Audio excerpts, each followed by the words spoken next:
Kitab Matius. Maka berkatalah Yesus kepada orang banyak dan kepada murid-muridnya, katanya, ahli-ahli Taurat dan orang-orang Farisi telah menduduki kursi Musa. Sebab itu, turutilah dan lakukanlah segala sesuatu yang mereka ajarkan kepadamu. Tetapi, janganlah kamu turuti perbuatan-perbuatan mereka, karena mereka mengajarkannya tetapi tidak melakukannya.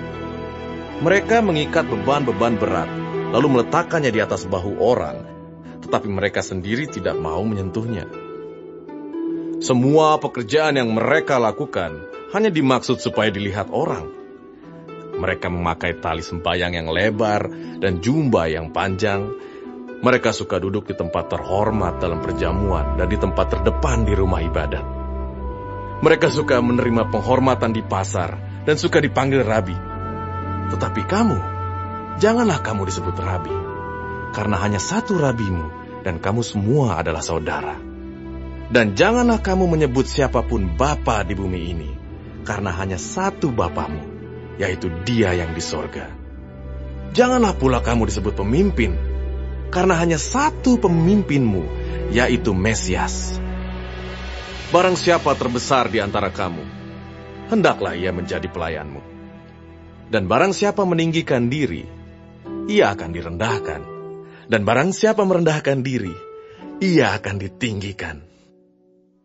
Celakalah kamu, hai ahli-ahli Taurat dan orang-orang Farisi, hai kamu orang-orang munafik, karena kamu menutup pintu-pintu kerajaan sorga di depan orang, sebab kamu sendiri tidak masuk, dan kamu merintangi mereka yang berusaha untuk masuk. Celakalah kamu, hai ahli-ahli Taurat dan orang-orang Farisi, hai kamu orang-orang munafik, sebab kamu menelan rumah janda-janda, sedang kamu mengelabui mata orang dengan doa yang panjang-panjang. Sebab itu, kamu pasti akan menerima hukuman yang lebih berat. Celakalah kamu, hai ahli-ahli Taurat dan orang-orang Farisi, hai kamu orang-orang munafik, sebab kamu mengarungi lautan dan menjelajah daratan untuk mentobatkan satu orang saja menjadi penganut agamamu. Dan sesudah ia bertobat, kamu menjadikan dia orang neraka yang 2 kali lebih jahat daripada kamu sendiri. Celakalah kamu, hai pemimpin-pemimpin buta yang berkata, bersumpah demi bait suci, sumpah itu tidak sah. Tetapi bersumpah demi emas bait suci, sumpah itu mengikat. Hai kamu orang-orang bodoh dan orang-orang buta, apakah yang lebih penting, emas atau bait suci yang menguduskan emas itu? Bersumpah demi mezbah, sumpah itu tidak sah. Tetapi bersumpah demi persembahan yang ada di atasnya, sumpah itu mengikat. Hai kamu orang-orang buta, apakah yang lebih penting, persembahan atau mezbah yang menguduskan persembahan itu? Karena itu, barang siapa bersumpah demi mezbah, ia bersumpah demi mezbah dan juga demi segala sesuatu yang terletak di atasnya. Dan barang siapa bersumpah demi bait suci, ia bersumpah demi bait suci dan juga demi Dia yang diam di situ. Dan barang siapa bersumpah demi sorga, ia bersumpah demi tahta Allah dan juga demi Dia yang bersemayam di atasnya. Celakalah kamu, hai ahli-ahli Taurat dan orang-orang Farisi, hai kamu orang-orang munafik.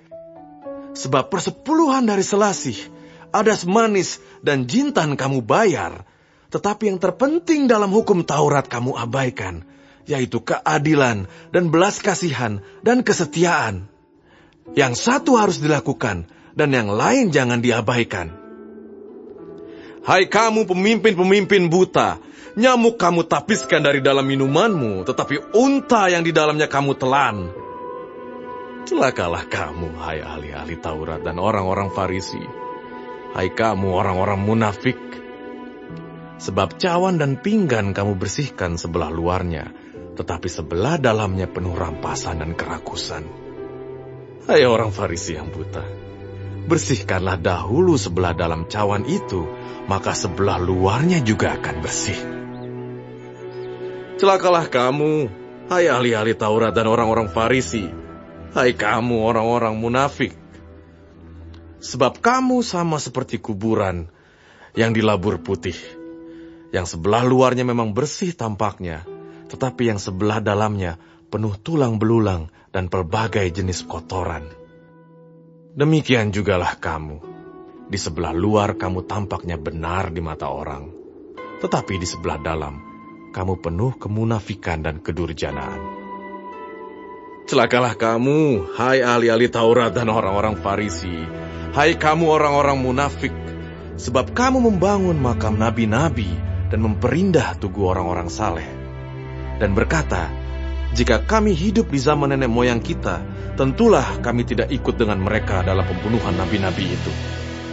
Tetapi dengan demikian, kamu bersaksi terhadap diri kamu sendiri bahwa kamu adalah keturunan pembunuh nabi-nabi itu.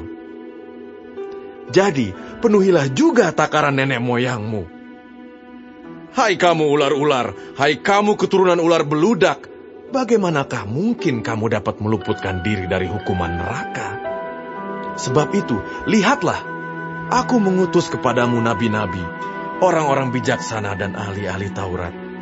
Separuh di antara mereka akan kamu bunuh dan kamu salibkan, yang lain akan kamu sesah di rumah-rumah ibadatmu, dan kamu aniaya dari kota ke kota, supaya kamu menanggung akibat penumpahan darah orang yang tidak bersalah, mulai dari Habel, orang benar itu, sampai kepada Zakaria anak Berekhya, yang kamu bunuh di antara tempat kudus dan mezbah.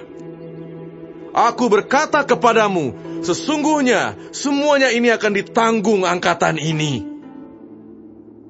Yerusalem, Yerusalem, engkau yang membunuh nabi-nabi dan melempari dengan batu orang-orang yang diutus kepadamu.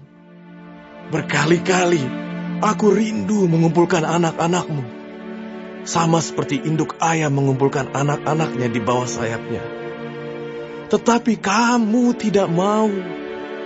Lihatlah, rumahmu ini akan ditinggalkan dan menjadi sunyi.